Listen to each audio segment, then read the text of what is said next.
আমরা যদি British English শিখতে চাই তাহলে আমাদেরকে ব্রিটিশদের মতো উচ্চারণ করতে হবে। আমরা যদি ব্রিটিশ ইংলিশ শিখতে চাই তাদের এক্সপ্রেশন, তাদের মতো বাচনভঙ্গিভাবে শিখতে হবে। আসলে ইংরেজির বিভিন্ন অ্যাকসেন্ট আছে।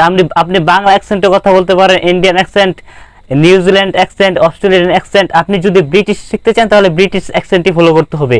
আপনি যখন তাদেরকে শুনবেন, লিসেনিং শুনবেন, তখন দেখবেন যে তারা কিভাবে তারা উচ্চারণ করতেছে। তখন তাদের উচ্চারণটাকে আপনি বারবার চেষ্টা করুন। তাদের উচ্চারণ যখন আপনি শুনবেন তখন আপনি 2 বার, 3 বার, 4 বার, 5 বার, 6 বার এভাবে চেষ্টা করুন। আপনি যখন তাদের উচ্চারণ অনুসরণ করবেন, দিন শেষে দেখবেন আপনার মুখ দিয়েও তাদের মতো উচ্চারণ চলে আসতেছে। তখন আপনার কাছে একটি ভালো লাগা কাজ করবে। বাট আমরা তো তাদের মতো পারবো না, কারণ আমরা তো তাদের সংস্কৃতি না, আমরা তো হচ্ছে অন্য সংস্কৃতির। যদি আমরা তাদের মতো চেষ্টা করি তাহলে পারবো আর কি। আমরা তাদের যখন তারা কোন ওয়ার্ডে স্ট্রেস দেয়, তারা কিছু ওয়ার্ড আছে স্ট্রেস দিবে, স্ট্রেস দিবে, কিছু আছে স্ট্রেস কম দিবে। তো আমাদেরকে এটি খেয়াল রাখতে হবে যে তারা কিভাবে উচ্চারণ করে। আমরা যখন লিসেনিং শুনবো তখন তাদের প্রতিটা ওয়ার্ডের উচ্চারণ খেয়াল করব, এবং তাদের উচ্চারণ শোনার পর আমরা এটিকে যতক্ষণ না পর্যন্ত তাদের মতো বলতে পারবো ততক্ষণ পর্যন্ত আমরা এটি চেষ্টাই করব। কারণ চেষ্টার কোনো বিকল্প নেই। কারণ তারা আসে আমাকে শেখাতে পারবে না, তাদের কথা শুনেই আমাদেরকে শিখতে হবে।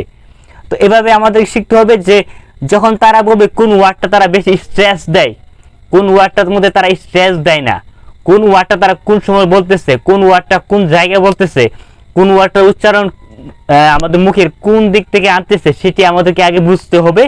সেটি বুঝে তারপর তাদের সাথে সাথে চেষ্টা করতে হবে। আপনি একটা ভিডিও দেখতেছেন, ব্রিটিশ ভিডিও, তারপর এটি দেখার পরে এর থেকে কিছুটা ওয়ার্ড আপনি নতুন শিখবেন।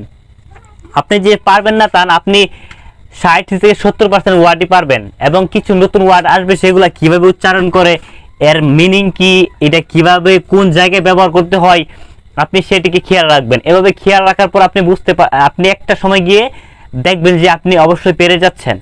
আসলে পারাটা কঠিন কিছু না। তো আপনাদেরকে অবশ্যই খেয়াল রাখতে হবে তাদের উচ্চারণ, বাচনভঙ্গিটা। আসলে তাদের বাচনভঙ্গি যদি আমরা যদি তাদের বাচনভঙ্গি যদি আমরা ফলো না করি, তাহলে ইংলিশ হচ্ছে তাদের ভাষা। তো তাদের ভাষা, তাদের মতো আমাদের বাচনভঙ্গি করতে হবে। যদি আমরা তাদের মতো বাচনভঙ্গি করি তাহলে আমরা সুন্দরভাবে শিখতে পারবো, আদারওয়াইজ আমরা পারবো না। তো এখান থেকে আমাদের শিক্ষা নিতে হবে যে তাদের উচ্চারণটা আমরা ফলো করব। যখন আমরা তাদের লিসেনিং শুনি তাহলে প্রতিটা ওয়ার্ড কীভাবে উচ্চারণ করে সেটি আমরা শিখবো। এভাবে আমরা শিখবো আর কি, ইনশাল্লাহ। তো আমি খুবই ছোট, আমাকে বড় করার চেষ্টা করবেন, কারণ আমি এখন থেকে শুরু করেছি। আলহামদুলিল্লাহ, আমার পাশে থাকবেন, এবং ভিডিওটা ভালো লাগলে আমাকে সাবস্ক্রাইব করবেন এবং লাইক দিবেন।